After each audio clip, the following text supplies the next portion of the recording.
អនុញ្ញាតគ្រប់ជម្រាបសួរពុកម៉ែបងប្អូនចាតែតែនិយមតាមទស្សនៈ page ក៏ដូចជា channel របស់នេះខ្ញុំចាថា calling 168ចាថ្ងៃនេះធ្វើការបង្ហាញជាមួយប្រភេទឡាន Samyang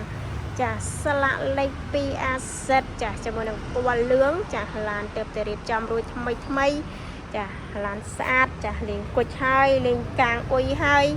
ចាតាក់ទងជាមួយនឹងតែងគ្រឿងតែងតុបតែងនេះអាយមកស្អាតរួចរាល់ហើយចាយកទៅគឺដឹងតែប្រើចាយកទៅគឺដឹងតែប្រកបអាជីវកម្មចាំមកគ្រឿងនេះដែរគឺ15កៅអីពុកម៉ែបងប្អូនណាចាជាមួយនឹងឆ្នាំផលិតគឺផលិតឆ្នាំ01ឡានឆ្នាំ01ចាជាគុណផ្លូវចារួចចាតាក់ទងជាមួយនឹងឯកសារគ្រប់ចាតាក់ទងជាមួយនឹង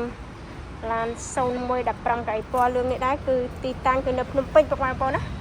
ចាយ៉ានកង់អីថ្មីបញ្ចុំចាឡានសាច់ដែកអែមចាទឹកថ្នាំស្អាតចាទឹកថ្នាំសាច់ដែកអីអែមទៅតាក់ទងជាមួយនឹងកំហែតាប់ឡូចាក៏ដូចជាសុំដៃជាកោតក៏រួយរាល់ចាតាក់ទងជាមួយម៉ាស៊ីនត្រជាក់អែមម៉ាស៊ីនត្រជាក់រងាចាដំបូលជាប្រភេទដំបូលជប់ចាជប់ត្រជាក់ជប់ក្រហមខ្មៅចាស៊ីជាមួយនឹងកៅអីខាងក្រោមចាទាំងននអីចាប់រួចពុកម៉ែបងប្អូនមើលត្រូវធ្វើតែឯកសារបើកចេញទៅតែម្ដងពុកម៉ែបងប្អូនណាចាឡាន5មួយដឹងមួយឡានឆ្នាំខ្ពស់ចាឡានស្អាតតម្លៃសមរម្យចាប្រអប់លេខសារតែមានបញ្ហារុញច្រាលអីទេចាសំខាន់ម៉ាស៊ីននៃឡានក៏ smooth រត់ស្រួលចាងាយស្រួលក្នុងការប្រើចាពណ៌លឿងយកទៅចាហុងស៊ុយចាពុកម៉ែបងប្អូនដែលត្រូវការពណ៌លឿងអីអាចជិះមកមើលដល់ខ្ញុំតបបាននេះសាច់ដៃរបស់គេម៉ាអែមយ៉ាត់កង់ថ្មីម៉ាចុំ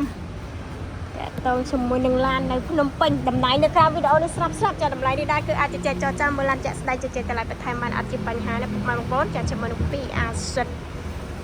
0559ចាឡានស្អាតចាតម្លៃសមរម្យចាហើយយកទៅប្រើចាងាយស្រួលក្នុងការប្រើចាកែងក្រួយអីនៅស្អាតចាគ្រឿងជ័រថ្មីចាម៉ាស៊ីនត្រជាក់អែមម៉ាស៊ីនត្រជាក់រងាចាកៅអីគ្រប់គ្រាន់ចាឡានស្អាតឯកសារគ្រប់ចាទីតាំងភ្នំពេញបងប្អូនចាព័ត៌មានលម្អិតអាចតាក់ទងតាមរយៈលេខទូរស័ព្ទ2ខ្សែខាងក្រោមវីដេអូនឹងបានតាក់ទងបន្ថែមបានបងប្អូនចាឡាននៅឃ្លាំងក៏វាមានច្រើនគ្រឿងងាយស្រួលក្នុងការមើលងាយស្រួលក្នុងការជ្រើសចាសម្រាប់ពណ៌លឿងមាន 4-5 គ្រឿងដែរ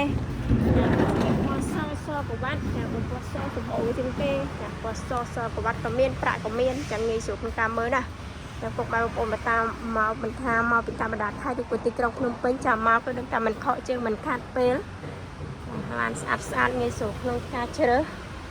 ចាតម្លៃក៏វាសមរម្យចាឡានក៏ប្រើមួយដឹងមួយអត់មានកន្លែងតោះទេទៅល្អហ្មងអែមហ្មង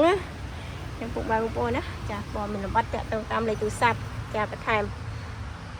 ក្នុងក្រៅឲ្យខ្ញុំបង្ហាញមកជុំជូនហើយ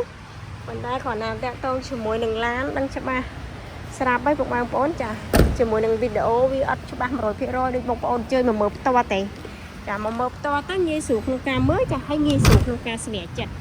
ចាស្រឡាញ់មួយណាអញ្ចឹងណាពុកម៉ែបងប្អូនចាស្រឡាញ់មួយណាពេញចិត្តមួយណាអញ្ចឹងទៅចាអរគុណច្រើនមែនតើសម្រាប់ការតាមដានទស្សនាវីដេអូតាំងពីដើមរហូតដល់ចប់ចាកុំភ្លេចជួយចុចការ like page ចាក៏ដូចជា subscribe channel ម្នាក់មួយដើម្បីទទួលបានព័ត៌មានថ្មីបន្ថែមអរគុណច្រើនជម្រាបលាបាយបាយ